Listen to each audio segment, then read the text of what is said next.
La cuarta consideración importante y fundamental que hace la resolución 2065 es que dice: al alcanzar esa solución, las partes deberán tener debidamente en cuenta los intereses de los habitantes de las islas.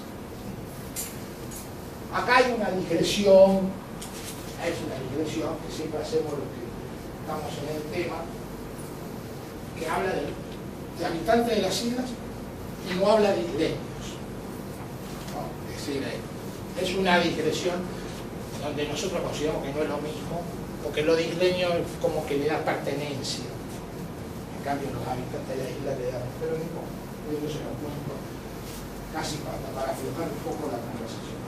Ahora, acá viene el nudo de la cuestión, que tiene que ver con lo anterior, cuando dice: la disputa es entre la Argentina y el Reino Unido, y ustedes tienen que negociar de manera directa.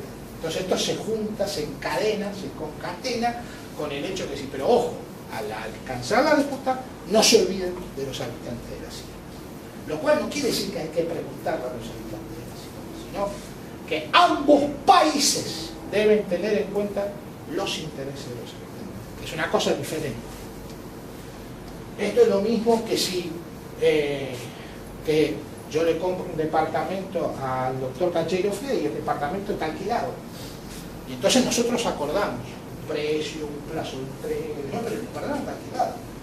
Entonces yo puedo negociar con él, pero los dos tenemos que tener en cuenta cuáles son los intereses del inquilino. No es que yo le pago y voy con el contrato y al inquilino lo tiro por la ventana. Yo tengo que ver, tengo que respetar el plazo de alquiler, o si le digo que se vaya, tengo que cumplir con lo que establece la ley en ese caso, etcétera, etcétera, ¿no? Más o menos lo mismo. Ahora, y nunca, jamás la comunidad internacional ha expresada a través de la Asamblea General de Naciones Unidas, ha aceptado que se aplique el principio de libre determinación en este caso. ¿Por qué? Es más, no es que no hubieron intentos. En el año 85, cuando se estaba discutiendo el proyecto de resolución que después también se ha aprobado, el Reino Unido hizo dos intentos de introducir la mención del principio de autodeterminación en la resolución, y las dos votaciones las perdió. O sea que hasta ha habido pronunciamiento expreso de la comunidad internacional al respecto. Ahora, ¿por qué no se aplica el principio de autodeterminación en este caso? Porque en términos generales, los dos principios, tanto el de integridad territorial o el de autodeterminación, están consagrados en la Carta de Naciones Unidas. Punto 2 y punto 6, creo que en el artículo segundo, si no me equivoco, ahí anda. También están consagrados en la resolución 1514, Romano 15, que le da el marco al proceso de descolonización. O sea, los dos principios están consagrados en la Carta de Naciones Unidas. Por eso, por ejemplo, para hacerle recordar algo que seguramente vieron hace pocas horas, cuando el canciller del Reino Unido le contesta a la embajadora Kaff que ellos están comprometidos con el principio de autodeterminación que figura en la carta, como es el estilo británico, eso es una verdad, pero una verdad a medias, porque él dice la parte que le conviene, no dice que hay 57 resoluciones que dicen lo contrario en este caso.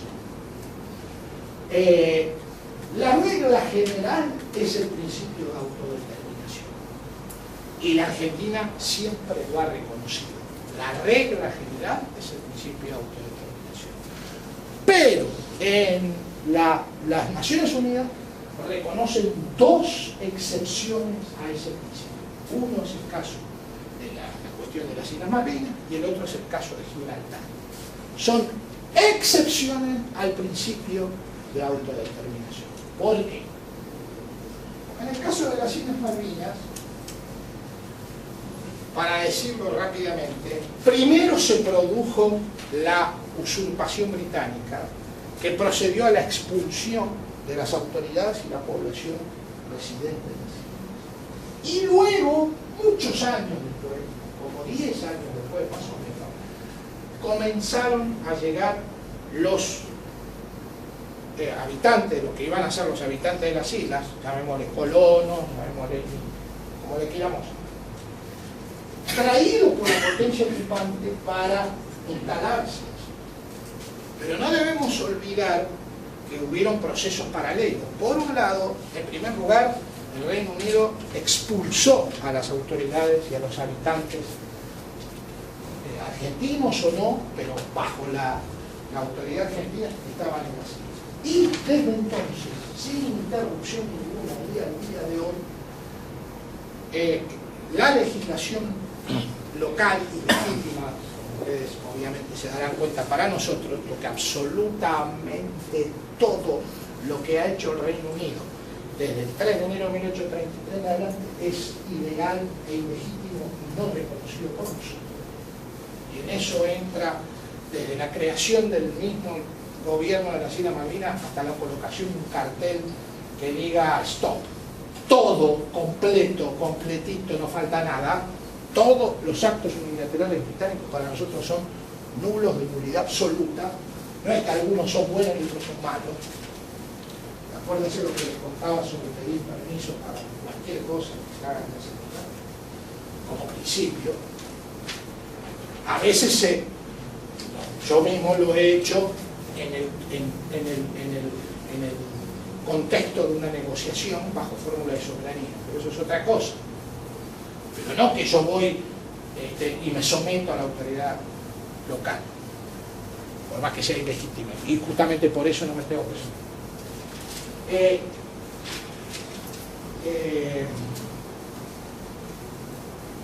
Entonces, allí hay unas normas que todavía siguen rigiendo que le impiden a los argentinos continentales residir, trabajar y comprar tierras. Y hay hasta libros escritos sobre esto, ¿no? Como el libro de, ¿cómo se llama? Echevarne Bullrich, que intentó comprar tierras con su pasaporte irlandés y se lo negaron. Esto es una historia de siempre, de hace 20 años, que hay un libro de esto que cuenta todo el proceso. Entonces, es como que el Reino Unido aplicó una política de limpieza étnica preventiva, digamos, con toda la experiencia que ellos tienen en esta materia. No lo sorprendieron en otros sitios. No, mejor acá no pone el pie más ningún argentino y trajo su propia gente. Entonces, esto afecta dos principios fundamentales que Naciones Unidas exige para la aplicación del principio de autodeterminación. Los dos principios fundamentales son que la población sometida tiene que ser preexistente al hecho colonial, a la ocupación colonial, ¿cierto? Y segundo, que el pueblo sometido sea claramente diferenciado desde el punto de vista cultural, con todo lo que ello significa, todas sus variantes, de la potencia dominante. El pueblo sometido tiene que ser distinto del pueblo de la potencia dominante. Ninguno de los dos requisitos se dan así en la Malvinas. En primer lugar, porque la población original fue expulsada y luego fue trasplantada por la potencia ocupante, población de su que sea o no de su propio origen, era controlada y sigue estando controlada por la potencia ocupante. Por esta razón es que, está bien, en Naciones Unidas funciona mucho la realpolitik, la real relaciones de fuerza, todo eso, pero tampoco como mentir. Entonces se dan cuenta que si le van a preguntar a los habitantes, si yo he hecho, si vienen los brasileños, echan a los habitantes de Misiones, después ponen lo suyo, y después dicen, no, bueno, hagamos un plebiscito. Es obvio que esto es casi una cargada, es un chiste de mal gusto. Bueno, esto es lo que pasa en Malvinas. ¿Cómo le vamos a ir a preguntar? Le vamos a ir a preguntar a los habitantes que una de las partes involucradas en la disputa qué quieren hacer con el territorio. Es obvio que la respuesta ya la sabemos. Entonces, Por eso es que el principio de la autodeterminación no está reflejado en la resolución 2065 y jamás fue, ni es, ni será aceptado por Naciones Unidas.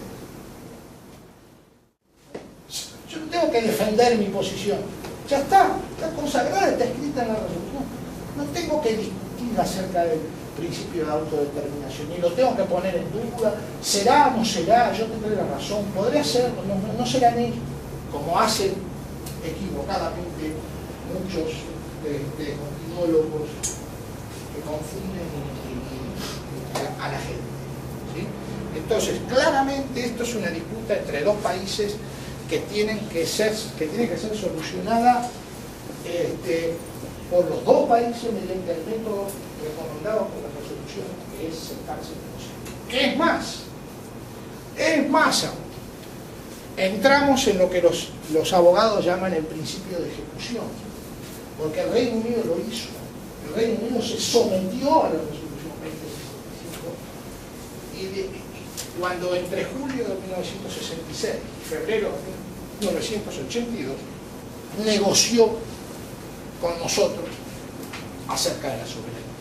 Que después las negociaciones no dieron resultados, que fueron malas, esa es otra discusión. Esa es otra